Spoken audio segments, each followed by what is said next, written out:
السلام علیکم ورحمۃ اللہ وبرکاتہ۔ بسم اللہ والصلاة والسلام علی رسول اللہ۔ معزز ناظرین، ہم آپ کے سامنے سفر کے مہینے کے متعلق جو غلط فہمیاں ہمارے درمیان پائی جاتی ہیں اس سلسلے میں کچھ وضاحت کرنا چاہتے ہیں۔ آج کی اس ویڈیو میں ہم آپ کے سامنے 4 باتیں رکھیں گے۔ پہلی بات، نبی رحمت صلی اللہ علیہ وسلم کے نبی بنائے جانے سے پہلے جو لوگوں میں شرک اور برائیاں پائی جاتی تھیں وہ کیسی تھیں، اور نمبر 2، آج کے معاشرے میں کس طرح کی برائیاں اور خرابیاں دین سے متعلق پائی جاتی ہیں۔ نمبر 3، جن باتوں کو لے کر آج ہمارے معاشرے کے اندر غلط فہمیاں پائی جاتی ہیں اس کی حقیقت کیا ہے۔ نمبر 4، قرآن و حدیث کی روشنی میں ہمیں کیا تعلیم دی گئی ہے۔ تو چلیے ہم چلتے ہیں۔ سب سے پہلے، نبی رحمت صلی اللہ علیہ وسلم کے نبی بنائے جانے سے پہلے لوگ جس طرح کی بیماریوں میں، برائیوں میں مبتلا تھے، ان میں سے ایک اہم بیماری شرک تھی جس میں وہ لوگ مبتلا تھے، اور اسی کے ساتھ ساتھ وہ لوگ چیزوں کے ساتھ نفع اور نقصان کو وابستہ کیا کرتے تھے، یعنی یہ چیز ہمیں نقصان پہنچائے گی، یہ چیز ہمیں نفع پہنچائے گی، اس طرح جانے سے ہمارا سفر کامیاب ہوگا، اس طرح جانے سے ہمارا سفر ناکام ہوگا۔ طرح طرح کی بیماریوں میں وہ لوگ گرفتار تھے۔ جیسے میں آپ کے سامنے چند باتیں رکھوں۔ ایک بات ان میں یہ تھی کہ جب بھی وہ سفر کیا کرتے تھے، کسی جگہ پر سفر ان کو درپیش ہوتا تو اس وقت میں وہ جانے سے پہلے فال نکالتے تھے۔ جیسے ایک پرندے کو لیا اور اسے اڑایا، اگر پرندہ دائیں جانب اڑتا تھا تو یہ سمجھتے تھے کہ ہمارا سفر اور ہمارا کام آسان ہوگا اور کامیاب ہوگا۔ اگر پرندہ بائیں جانب کی طرف اڑتا تو یہ لوگ سمجھتے کہ ہمارا سفر ناکام ہوگا اور ہمارا کام ناکام ہوگا۔ اسی طریقے سے ان کے اندر یہ بھی بیماری پائی جاتی تھی کہ وہ سمجھتے تھے کہ بیماری جو ایک آدمی کو آ چکی ہے وہ دوسرے کو بھی لگتی ہے، یعنی بیماری ایک دوسرے کو لگ جاتی ہے۔ اور اسی طرح ان کے اندر یہ چیز بھی پائی جاتی تھی کہ وہ مہینوں کے ساتھ نحوست کو جوڑا کرتے تھے، وقت کے ساتھ نحوست کو جوڑا کرتے تھے۔ آپ صلی اللہ علیہ وسلم نے ان تمام چیزوں سے منع فرمایا۔ سب سے پہلے آپ صلی اللہ علیہ وسلم نے قرآن پاک کی آیتوں کے ذریعے ان کو یہ بتایا کہ دیکھو، نفع اور نقصان کا مالک اللہ ہے۔ اللہ جب نفع دینا چاہیں نفع دیتے ہیں، اللہ تعالیٰ جب نقصان پہنچانا چاہیں تو نقصان پہنچاتے ہیں۔ قرآن پاک کے اندر سورہ انعام آیت نمبر 17 میں اللہ تعالیٰ نے فرمایا، اعوذ باللہ من الشیطان الرجیم وَإِن يَمْسَسْكَ اللَّهُ بِضُرٍّ فَلَا كَاشِفَ لَهُ۔ اگر اللہ تعالیٰ کوئی نقصان پہنچانا چاہیں تو پوری دنیا مل کر اس نقصان کو ہٹا نہیں سکتی۔ وَإِن يَمْسَسْكَ بِخَيْرٍ فَهُوَ عَلَى كُلِّ شَيْءٍ قَدِيرٌ۔ اگر اللہ تعالیٰ کوئی خیر کا معاملہ تمہارے ساتھ کرنا چاہیں تو ایسی صورت میں اللہ تعالیٰ اس چیز پر قادر ہے۔ اور اسی طریقے سے آپ صلی اللہ علیہ وسلم نے ایک حدیث مبارکہ کے اندر جو بخاری شریف کی روایت ہے، جس میں آپ صلی اللہ علیہ وسلم نے فرمایا، لا عدوى ولا طیر ولا ہام ولا سفر فر من المجذوم کما تفر من الاسد۔ آپ صلی اللہ علیہ وسلم نے فرمایا کہ بیماریاں جو اللہ تعالیٰ بندوں کو دیتے ہیں ان کے اندر یہ قوت نہیں ہے کہ وہ ایک سے دوسرے کو لگ جائے۔ ہاں، اگر اللہ تعالیٰ چاہیں تو ایسا ہو سکتا ہے۔ اور آپ صلی اللہ علیہ وسلم نے اس حدیث کے دوسرے جملے میں بات ارشاد فرمائی کہ فال کوئی چیز نہیں ہوا کرتی، جس طریقے سے تم لوگ فال نکالا کرتے ہو، بدفالی کوئی چیز نہیں ہے، بلکہ اللہ تعالیٰ اس کام میں خیر کرنا چاہیں تو خیر کر دیتے ہیں، خیر رکھ دیتے ہیں۔ اور آپ صلی اللہ علیہ وسلم نے اسی حدیث میں بات بھی ارشاد فرمائی کہ ولا سفر، کہ سفر کے اندر کوئی نحوست نہیں ہے، مہینوں اور وقت کے اندر کوئی نحوست نہیں ہوتی۔ آپ صلی اللہ علیہ وسلم کے ان ارشادات کی بنیاد پر لوگوں کے اندر یہ بات بیٹھ گئی تھی کہ واقعتاً ہر چیز کے نفع و نقصان میں اللہ تعالیٰ کی ذات ہے، کہ اللہ تعالیٰ نفع و نقصان پہنچانا چاہیں تو پہنچتا ہے، ورنہ نہیں۔ چلیے ہم نظر دوڑاتے ہیں ہمارے معاشرے کی جانب کہ ہمارے معاشرے کے اندر آج کس طرح کی چیزیں رائج ہو چکی ہیں، چیزیں پھیل چکی ہیں۔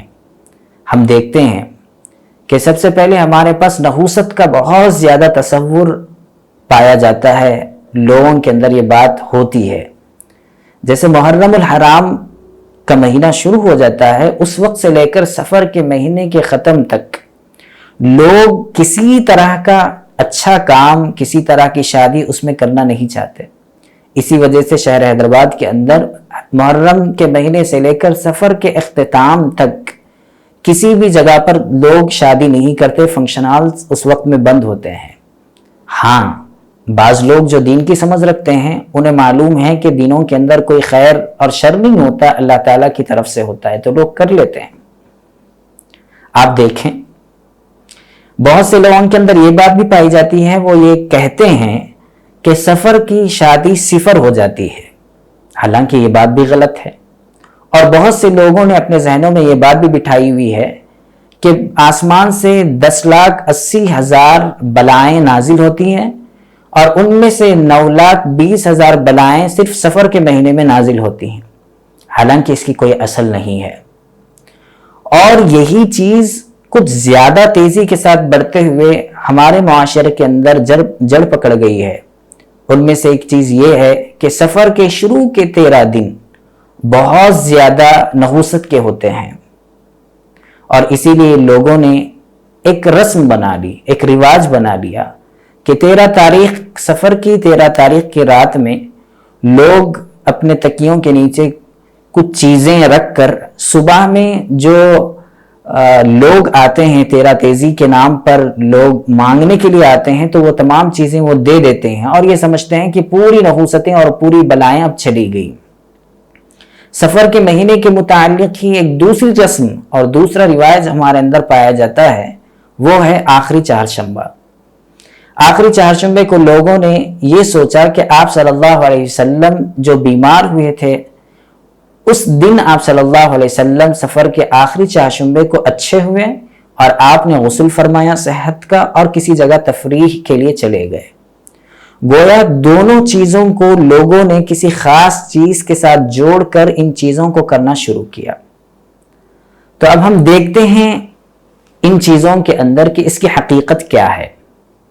سب سے پہلی تو بات یاد رکھنی چاہیے کہ جو لوگ 13 تیزی مناتے ہیں یا کرتے ہیں، وہ لوگ بتاتے ہیں کہ آپ صلی اللہ علیہ وسلم کی حدیث ہے، من بشرنی بخروج السفر بشرتہ بالجنہ، کہ جس آدمی نے مجھے آ کر خوشخبری دی سفر کے مہینے کے گزرنے کی، تو میں اس کو جنت کی خوشخبری دیتا ہوں۔ گویا لوگوں نے یہ سمجھا کہ آپ صلی اللہ علیہ وسلم کی حدیث ہے، اس لیے 13 تیزی کرنا چاہیے، اور یہ مہینہ اور یہ ایام جو ہے یہ دن نحوست کے ہیں۔ اس روایت کے بارے میں ملا علی قاری رحمۃ اللہ علیہ فرماتے ہیں اپنی کتاب الموضوعات الکبیر پیج نمبر 69 پر کہ یہ روایت من گھڑت ہے، موضوع ہے، اس کی کوئی اصل نہیں ہے۔ دوسری بات لوگ یہ کہتے ہیں کہ آپ صلی اللہ علیہ وسلم سفر کے شروع کے 13 دن بیمار رہے اور 13 تاریخ کو آپ صلی اللہ علیہ وسلم اچھے ہوئے۔ چلیے اس بات کا بھی ہم جائزہ لیتے ہیں۔ مشہور محدث اور شارح حافظ ابن حجر عسقلانی رحمۃ اللہ علیہ اپنی کتاب فتح الباری والیوم نمبر 8 پیج نمبر 129 کے اندر یہ لکھتے ہیں کہ آپ صلی اللہ علیہ وسلم واقعتاً آخری مرتبہ یعنی مرض الوفات میں جو گرفتار ہوئے وہ 13 دن تو تھے ہی، لیکن وہ سفر کے شروع کے 13 دن نہیں تھے۔ اور اسی بات کی صراحت سیرت ابن ہشام میں علامہ ابن ہشام رحمۃ اللہ علیہ نے بھی کی ہے کہ سفر کے شروع کے 13 دن آپ صلی اللہ علیہ وسلم بیمار نہیں رہے۔ گویا میں معلوم ہوا کہ جن 2 دلیلوں کی بنیاد پر لوگ غلط فہمی کا شکار ہو کر 13 تیزی مناتے ہیں، ان کی کوئی حقیقت نہیں ہے اور اس کی کوئی اصل نہیں ہے۔ ہم جائزہ لیتے ہیں اس مہینے کی دوسری رسم، دوسرا رواج آخری چہارشنبے کی۔ آخری چہارشنبے کے سلسلے میں جیسے کہ میں نے بات بتائی کہ لوگ یہ کہتے ہیں کہ آپ صلی اللہ علیہ وسلم اس دن صحت مند ہوئے اور غسل فرمایا۔ اس سلسلے میں علامہ ابن حبان رحمۃ اللہ علیہ لکھتے ہیں کہ آپ صلی اللہ علیہ وسلم سفر کے آخری چہارشنبے کے دن صحت یاب نہیں ہوئے، بلکہ اسی دن سے آپ صلی اللہ علیہ وسلم بیمار ہوئے، اور وہ سفر کے 2 دن باقی تھے جس وقت آپ صلی اللہ علیہ وسلم اس مرض میں مبتلا ہوئے، اور یہ بیماری اور یہ مرض زیادہ دیر تک رہا، یعنی ربیع الاول کے 10 دن تک یہ مرض آپ صلی اللہ علیہ وسلم کا جاری رہا، اور اسی مرض میں آپ صلی اللہ علیہ وسلم اس دنیا سے رخصت ہوئے۔ گویا کسی غلط فہمی کی بنیاد پر جس دن آپ صلی اللہ علیہ وسلم بیمار ہوئے اسی دن کو ہم نے خوشی کا دن بنایا، اور اسی دن ہم میں سے بہت سارے لوگ پارکس وغیرہ جاتے ہیں، زو پارک جاتے ہیں، ہریالی جیسے مقامات پر ہم جا کر وہاں پر خوشی مناتے ہیں، کچھ کھاتے ہیں۔ حالانکہ یاد رہنا چاہیے کہ کتابوں کی روشنی میں، ہمیں تاریخ کی روشنی میں بات معلوم ہوتی ہے کہ اس دن آپ صلی اللہ علیہ وسلم صحت یاب نہیں ہوئے، بلکہ اسی دن آپ صلی اللہ علیہ وسلم بیمار ہوئے ہیں۔ گویا کسی دشمنان اسلام کی طرف سے بات پھیلائی گئی، اور ہم لوگ ناواقفیت کی بنیاد پر اس چیز کو اپنانے لگ گئے۔ گویا ان دونوں دلائل کی بنیاد پر ہمیں بات معلوم ہوئی کہ اس مہینے کے اندر جو دونوں چیزیں پائی جاتی ہیں وہ سراسر غلط ہے۔ آئیے ہم جائزہ لیتے ہیں اور ہم جانتے ہیں اس بات کو کہ آپ صلی اللہ علیہ وسلم نے اس بارے میں ہمیں کیا رہنمائی کی ہے۔ جیسے کہ میں نے حدیث مبارکہ کے اندر یہ بات کہی ہے آپ کے سامنے کہ آپ صلی اللہ علیہ وسلم نے فرمایا ولا سفر، کہ سفر کے ساتھ نحوست والی کوئی چیز نہیں ہے۔ اور قرآن پاک کی تعلیمات کے اندر بھی ہمیں بات معلوم ہوتی ہے کہ قرآن پاک کے اندر ایک گروہ کا تذکرہ کیا گیا، ایک نافرمان گروہ کا تذکرہ، جنہوں نے اپنے پاس آئے ہوئے پیغمبروں کو ہی یہ بات کہی کہ تم منحوس ہو۔ سورہ یاسین آیت نمبر 17 کے اندر، سورہ یاسین آیت نمبر 18 اور 19 کے اندر اس واقعے کا ذکر ہے۔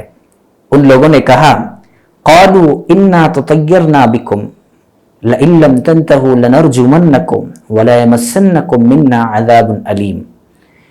ان نافرمان لوگوں نے اپنے پیغمبروں سے کہا کہ ہم آپ کو منحوس جانتے ہیں اور ہم آپ کو منحوس گردانتے ہیں، اور اسی کے ساتھ یہ بات کہی لئن لم تنتهوا، اگر تم ہمیں دعوت دینے سے باز نہیں آؤ گے اور اپنی دعوت سے باز نہیں آؤ گے، نہیں رکو گے، لَيَمَسَّنَّكُمْ، تو ہم کیا کریں گے، لَنَرْجُمَنَّكُمْ، ہم تمہیں پتھروں سے مار مار کر ہلاک کر دیں گے، وَلَيَمَسَّنَّكُمْ مِنَّا عَذَابٌ عَلِيمٌ، اور ہماری جانب سے تمہیں سخت تکلیف پہنچے گی۔